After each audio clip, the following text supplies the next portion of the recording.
কার্যক্রম নিষিদ্ধ হওয়ার পরও রাজধানীসহ দেশের নানা প্রান্তে ঝটিকা মিছিল ও বিক্ষোভের মাধ্যমে মাঠে ফেরার চেষ্টা করছে আওয়ামী লীগ।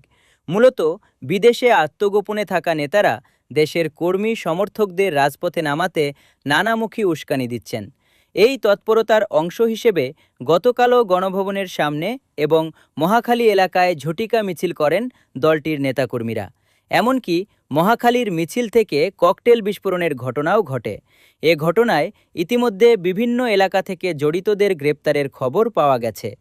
ছাত্র জনতার গণ অভ্যুত্থানে ক্ষমতাচ্যুত হওয়ার পর থেকেই দেশে বিদেশে থাকা দলটির নেতাকর্মীরা সামাজিক যোগাযোগ মাধ্যমে বেশ সক্রিয় হয়ে ওঠেন।